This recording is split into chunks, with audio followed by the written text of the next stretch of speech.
Life is full of unexpected twists and turns. Some good, some bad, some simply beyond this realm.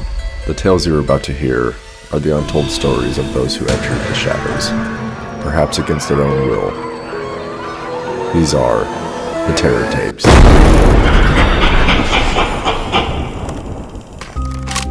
Terror Tapes, Episode 6, The Social Bug. Tina knew this was wrong. She didn't want to do this, but it didn't matter because this is what she had to do. She raced through the streets in her car while her mind raced through her thoughts, trying to connect the dots. None of it made sense. After 5 years as a digital investigator, this one had her stumped. But she knew she could figure it out, and once she did, this was going to propel her career. Tina wasn't out for glory. She was out to prove something. Her undergrown hand, a birth defect she battled with her entire life, wasn't a reason to give up on her dream to protect and serve, which is how she found herself parked outside of this old, seemingly abandoned warehouse. Tina was on a hot streak of solving missing people's cases, but this one was the largest to date. All the others were just angsty runaways and old people who didn't know left from right anymore. But this one was real. She had to figure this one out because who knows where she could go from here. As an eager young investigator looking to cut her teeth, this one equally excited her as it scared her, because it forced her to break the cardinal rule: never go offline. In her prior cases, she was able to solve it from the safety of her computer chair. But this case forced her to get out into the real world if she wanted to solve it. She checked her laptop one more time and saw all of Sarah's accounts were still online at one time. Sarah's sister, Samantha, had mentioned that she had not heard from Sarah in weeks, and that the real cops had barely done their due diligence outside of taking the initial report. Amongst her digital crawling, she'd also found loads of other people missing, and the one thing that they all had in common was that their IP addresses were all based out of this old server warehouse.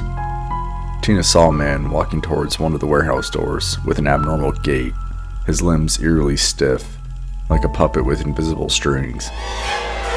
Tina trailed behind the man, slipping in just before the door closed. He didn't even notice her presence. It seemed he didn't notice anything. Inside, Tina was smacked in the face by the rancid scent of rotting flesh. She snuck around until she came across the central warehouse bay, where her stomach twisted and jaw dropped at what she saw. Rows of people sitting in chairs with cables snaked from the back of their heads, pulsing with data streams that flowed towards the back of the room, ultimately connecting to a giant, pulsing beetle, nearly the size of a semi-truck, at the opposite end of the room. Its shell glowed with otherworldly bioluminescence, highlighting the faces of its victims painted all over it. Every single missing person was here, including Sarah. Tina watched as one of the cables hooked up to one of the missing people lost its glow and the person's body dropped dead to the ground. The cable then slowly retracted and reeled towards the beetle, which quickly chomped the corpse and their face imprinted from the inside of the shell. Tina snuck up to Sarah, who was comatose. She tried pulling on the head of the plug, but her underdeveloped hand couldn't grip it tight enough. She dared not to touch the glowing cable from the heat that it was putting off. Tina looked around the room for something, anything, and there it was. The janitor's closet. She ripped the door open and took out a pair of rubber gloves, a mop, and the fire extinguisher hanging on the wall. After donning the gloves, Tina poked the cable into Sarah's head, which instantly fried the second it connected. Attempting to freeze the cable, she struggled to pull the pin off and hold it up due to her weak hand barely able to grip through the gloves. Tina took aim and was about to squeeze the fire extinguisher's trigger when a familiar voice interrupted her. "Need a hand?" Tina looked over and saw Samantha leaning against the beetle with a sinister smile. Samantha admired the victim's face among the hundreds of others imprinted on the inside of its shell. She kissed the victim's face and then turned around to Tina, who was completely lost about what was going on. But Congrats, you cracked the case, you stellar detective, Samantha said as she walked towards Tina slowly. Your sister, though, Tina uttered. She's part of the problem, too, Samantha said, smacking Sarah in the face, who didn't react the slightest. I don't know what you're doing, but you have to stop this, Samantha. This is your sister, Tina said, almost trembling. No sister of mine would stand in my way.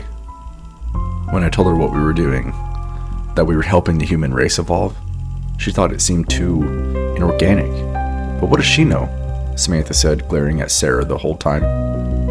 This isn't human evolution. This isn't how we're supposed to evolve, Tina cried.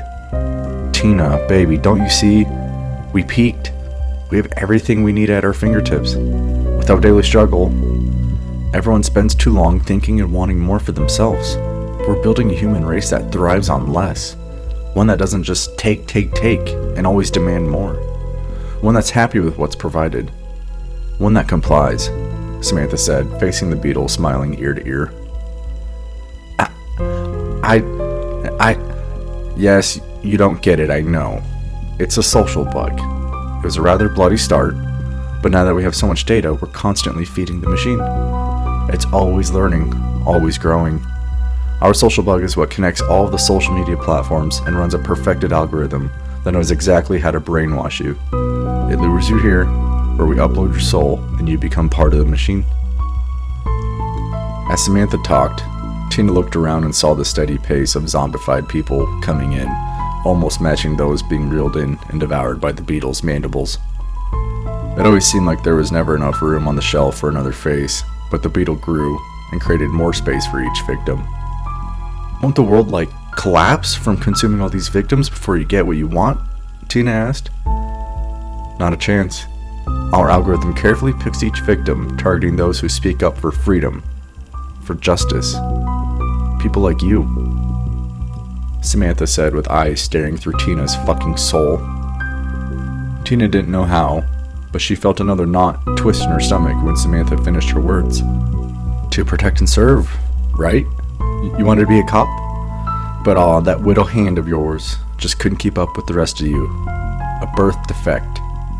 A DNA mistake that we can't have continue in our bloodline, Samantha said. Tina tightened her grip on the fire extinguisher and squeezed away with all of her might at the cable running into Sarah's head. Samantha screamed and lunged towards Tina. The beetle let out a loud scream and reared up, and dozens of rows of people fell to the ground. The two toppled to the ground, and among their grappling, Tina was able to escape her wrists being pinned down by Samantha's stronger hands due to her underdeveloped hand wiggling out. She squirmed out from under Samantha, jumped to her feet, and gripped the head of the plug running into Sarah's head once more. She ripped away with all her might, this time the plug unhooking completely and Sarah's body collapsing to the ground, as Tina fell back with the cable, no longer emitting any lighter heat. Tina watched as Sarah's body didn't move a muscle, not even a twitch. Samantha started hysterically laughing. You actually thought that'd work? Too good. Don't you think it's a little late for them once they're, brainwashed? Samantha said, getting back up to her feet. Tina looked at Sarah's body, desperate for her just to get up, but no matter how long she lay there, Sarah's body didn't flinch. Son of a bitch, Samantha yelled, looking at the damaged cable.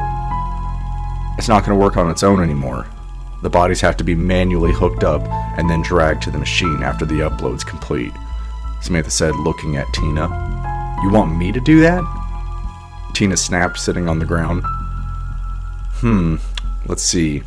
We're already too far in, so if we stop now, every social media site people use and rely on for stuff like businesses will instantly cease, and thousands of businesses go out.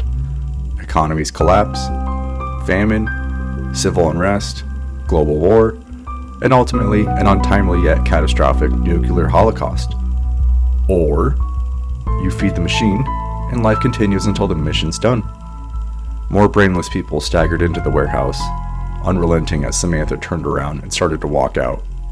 I guess you should have been clear about how you wanted to protect and serve, she said as she walked out of the warehouse.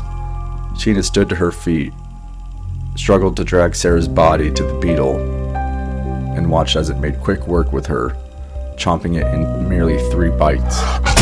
Then Sarah's face appeared on the inside of the shell. Tina looked at the face with tears rolling down her cheeks. "I'm sorry, Sarah." Then she hooked the cable up to the next victim, who was already sitting in the chair, waiting. And that concludes another journey into the dark world of the Terror Tapes. If you enjoyed the terror, don't forget to like, share, and subscribe. Join our growing legion of fear seekers, and together we'll explore the darkest corners of the unknown. Until next time, stay haunted.